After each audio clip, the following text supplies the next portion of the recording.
الشيطان الرجيم بسم الله الرحمن الرحيم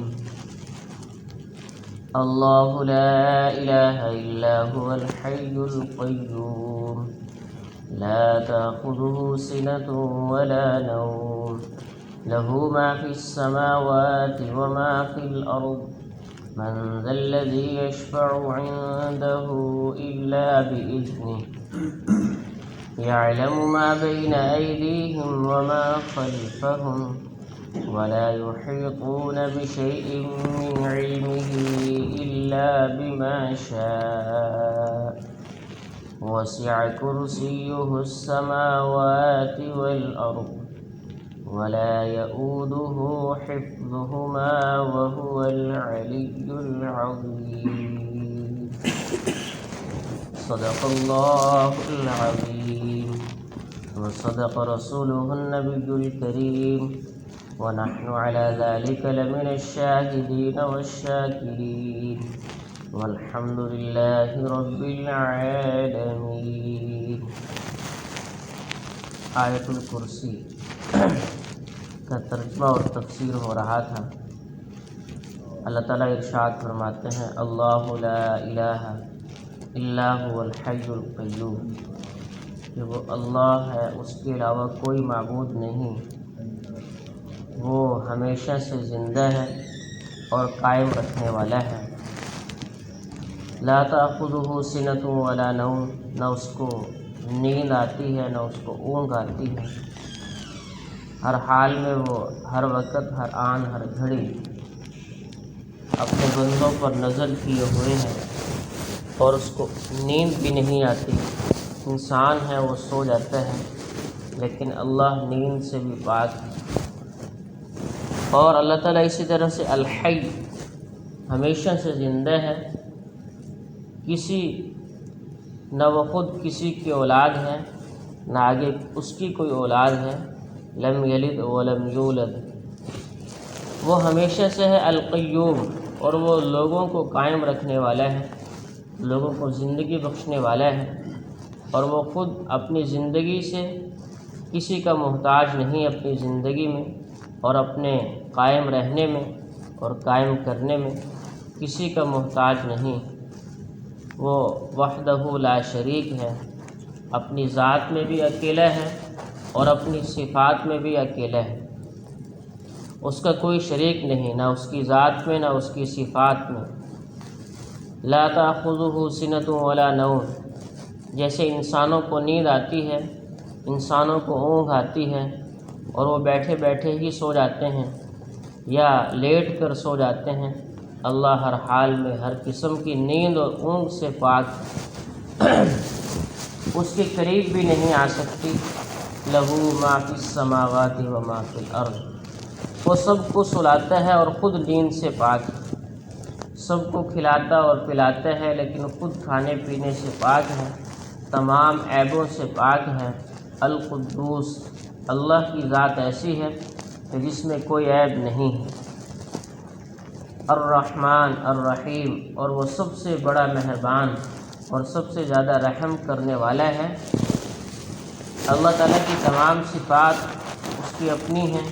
لہ ما فی السماوات و ما فی الارض، اور فرمایا کہ جو کچھ آسمانوں کے اندر ہے اور جو کچھ زمین کے اندر ہے وہ سب ایک اللہ کی ملکیت ہے۔ لہ ما فی السماوات، اللہ کے لیے ہے جتنی چیزیں آسمانوں کے اندر ہیں، جو ہمیں نظر آتی ہیں یا جو نظر نہیں آتی، وہ سب کی سب چیزیں۔ وما فی الارض، اور جنت کے بارے میں بھی فرمایا گیا ہے کہ جنت بھی آسمانوں کے اوپر ہے، اور جہنم کے بارے میں کہا گیا وما فی الارض، زمین کے نیچے ہے، جہنم زمین کے نیچے اور جنت آسمانوں کے اوپر۔ اور آسمان صرف ایک نہیں، 7 آسمان ہیں، 7 سماوات طباقا، ایک کے بعد دوسرا، دوسرے کے بعد تیسرا، اس طرح سے اللہ نے 7 آسمانوں کو پیدا فرمایا ہے۔ اور زمین بھی ایسے ہے، زمین بھی 7 زمینیں ہیں، ایک زمین جو ہمیں نظر آنے والی ہے، باقی زمینیں اس کے نیچے۔ تو آسمان بھی 7 ہیں، زمینیں بھی 7 ہیں۔ آسمان کے اندر کیا کیا مخلوقات ہیں، واللہ اعلم، اللہ جانتے ہیں۔ اور زمین کے اندر کیا کیا مخلوقات ہیں، ایک زمین نہیں، 7 زمینوں کے اندر جتنی مخلوقات ہیں وہ سب اللہ کے علم میں ہیں اور وہ سب اللہ کی ملکیت ہیں۔ اب زمین کے اوپر تو کتنے جانور ہیں، کتنے انسان ہیں اور کتنا مال و دولت ہے، اور زمین کے نیچے سونا چاندی ہیرے جواہرات، سمندروں کے اندر موتی اور پتہ نہیں کیا کچھ اللہ نے ذخائر زمین کے اندر رکھے ہیں، تو وہ سب میرے دوستوں ایک اللہ کی ملکیت۔ وہ چیزیں بھی جیسے اللہ کی ملکیت ہے، ایسے ہی انسان بھی اللہ کی ملکیت ہے۔ سب انسانوں کا مالک اللہ ہے، جیسے سب چیزوں کا مالک اللہ ہے، ایسے ہی سارے انسانوں کا اور ساری مخلوقات کا مالک بھی ایک اکیلا اللہ ہے۔ من ذا الذی یشفع عنده الا باذنہ، اللہ فرماتے ہیں کون ہے جو اللہ کے ہاں کسی کی سفارش کر سکے؟ کوئی نہیں کر سکتا الا باذنہ، مگر وہی کر سکے گا جس کو اللہ اجازت دیں گے۔ جس کو اجازت ملے گی وہی اللہ کے ہاں سفارش کر سکے گا، اور جس کو اجازت نہیں ملے گی وہ اللہ کے ہاں سفارش نہیں کر سکتا۔ دنیا میں معاملہ اور ہے کہ رشوت دے کر سفارش کرا لو اور اپنا کام نکلوا لو، لیکن اللہ کے ہاں ایسا نہیں۔ اللہ ہر قسم کے عیب سے، جیسے پہلے میں نے کہا، پاک ہے، تو رشوت بھی ایک قسم کا عیب ہے، اللہ اس سے بھی پاک ہے۔ پچھلے دنوں یہ بات گزری ہے کہ اللہ کا ارشاد ہے کہ اگر تم زمین سے لے کر آسمان تک یہ سارا خلا سونے اور چاندی سے بھر کر بھی مجھے دے دو اور کہو عذاب سے بچا لو، تو قیامت میں ایسا نہیں ہو۔ وَلَوِ افْتَدَىٰ بِهِ، اگر یہ سارا فدیہ دینا چاہو اپنی جان کے بدلے میں، ہرگز قبول نہیں کیا جائے گا، بلکہ نیک اعمال والوں کو جنت میں داخل کیا جائے گا اور برے اعمال والوں کو جہنم میں داخل کیا جائے گا۔ تو وہی فرمایا کہ جس کو اجازت ہوگی وہی صرف اللہ کے ہاں سفارش کر سکے گا، اس کے علاوہ کوئی بھی اللہ کے ہاں سفارش نہیں کر سکے گا۔ اس آیت پاک کو بہت بڑی فضیلت ہے، آیت الکرسی کو بہت بڑی فضیلت ہے، لہذا ہر مسلمان کو اسے ورد زبان بنا لینا چاہیے کہ ہر شخص اس کو یاد کر کے رکھے، ہر نماز کے بعد اس کی تلاوت کی جائے، صبح و شام کو اس کو پڑھا جائے، تو اللہ تعالی ہر مصیبت سے اسے معمون رکھے گا، اس کی حفاظت فرمائے گا اور آخرت میں جنت میں داخلے کی ضمانت ہوگی۔ تاہم مفسرین اور محدثین کرام فرماتے ہیں کہ ہر دعا اور ذکر کی قبولیت کے لیے بعض شرائط ہیں۔ ہر دعا اور ذکر محض پڑھ لینے سے درجہ قبولیت تک نہیں پہنچ جاتی۔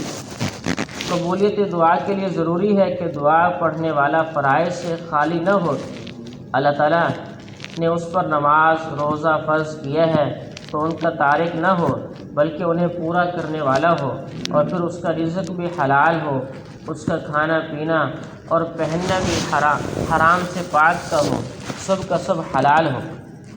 یہ دعا کی قبولیت کی شرائط میں سے ہے کہ لوگ کہتے ہیں ہماری دعا قبول نہیں ہوتی، تو ان کو چاہیے کہ اپنی ان چیزوں پر غور کریں۔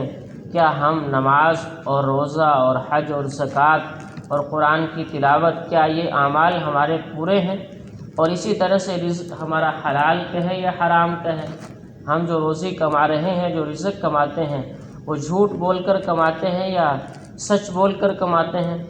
دھوکہ دے کر کماتے ہیں یا کس طرح سے کماتے ہیں؟ اس کا ذریعہ حلال کا ہے یا حرام کا ہے؟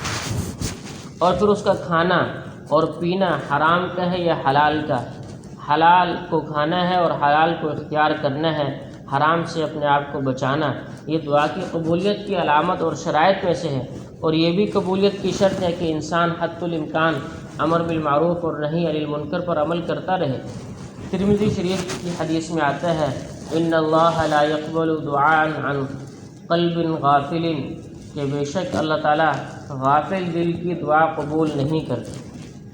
جس کا دل غافل ہو اللہ اس کی دعا قبول نہیں کرتے۔ جس کا دل جب کوئی دعا کرے تو نہایت خشوع اور خضوع کے ساتھ دعا کرنی چاہیے۔ خدا کی بارگاہ میں ایسی دعا قبول نہیں جو دل کی گہرائیوں سے نکلنے کے بجائے محض زبان کی حرکت تک محدود رہے، ایسی دعا اللہ کے ہاں قبول نہیں۔ بلکہ دعا مانگنی ہے، اللہ سے دعا مانگنی ہے تو اس طرح دعا مانگی جائے، اس میں خشوع اور خضوع ہو اور دل کی توجہ کے ساتھ دعا مانگی جائے، تو وہ دعا اللہ قبول کرتے ہیں۔